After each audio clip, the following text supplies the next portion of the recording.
Hey, welcome back to Chit Chat, your go-to podcast where we talk about everything learning, teaching, and life inside the classroom. I'm your host, CJ.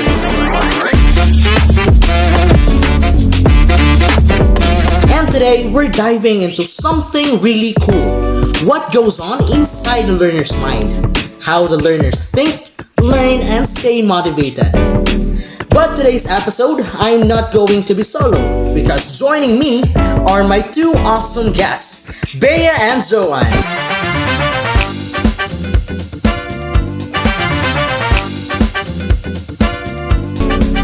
Hello guys, welcome to Chit Chat. How are you feeling today? Hi CJ! Feeling great and excited for today's topic. Same here!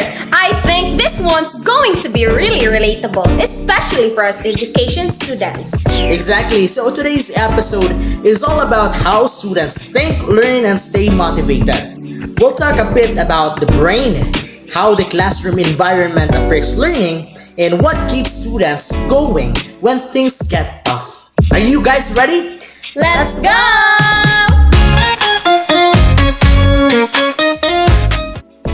Alright, let's start with the brain, our number one learning tool. There's this thing called brain-based learning. Basically, it's all about teaching in a way that matches how the brain actually works. Right. Like everyone's brain is unique. We all process and react differently. That's why not all students learn the same way. Exactly! And that's why teachers need to make their lessons diverse, like mixing visuals, movements, and group activities. Yup, because when students feel relaxed and safe, what they call relaxed alertness, learning actually improves. But when students are stressed or scared, their brains kinda shut down. So, it's not just about giving lessons. It's about making students feel okay while learning. And that's right. Now let's talk about metacognition, a big word that simply means thinking about your thinking. Oh, that's when we reflect on how we learn, right? Like when you ask yourself, did I really understand this topic? Or what can I do better next time? Yes, metacognition helps students plan, monitor, and evaluate their learning. It's like being your own learning coach. Exactly. Students who use metacognitive strategies like setting goals, checking their progress, and reflecting usually become more confident and independent learners. So Bea, before we move on, how do you usually check if you really understand something you study? I usually quiz myself or try to explain it to someone else. If I can explain it clearly, that means I got it. Nice! That's actually one of the best ways to practice metacognition, teaching what you've learned. Now let's move on into something we can all picture, the classroom. So for you guys, what makes a classroom a great place to learn? For me, I'd say a classroom where everyone feels they belong, like a second home. Yes, a conducive learning environment isn't just about having clean rooms or bright lights. Though that helps, it's also about the relationships inside it. Teachers and students trusting each other. Exactly. A positive classroom climate means there are clear rules, routines, and respect.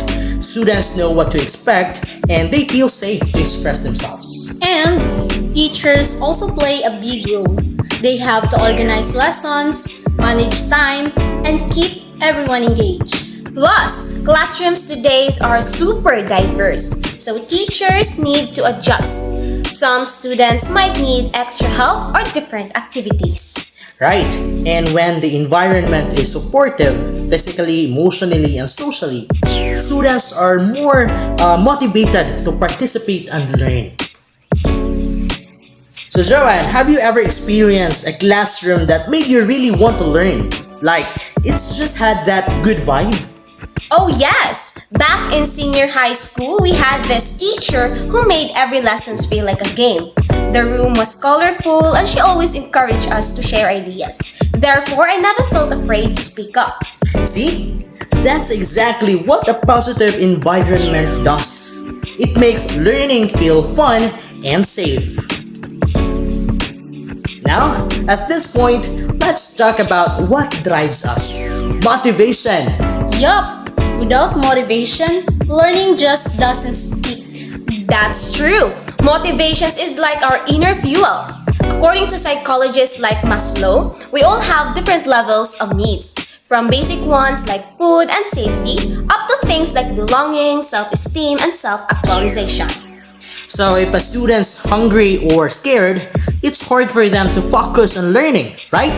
Exactly, CJ. That's why teachers should make sure students feel safe and valued first. And there's also intrinsic and extrinsic motivation. Intrinsic means we do something because we enjoy it, like studying because it's fun. Extrinsic means we do it for rewards, like grades or praise. Yes, and as teachers, we should help students find joy and meaning in what they learn, not just chase grades. I also remember McClellan's theory about needs for achievement, power, and affiliation.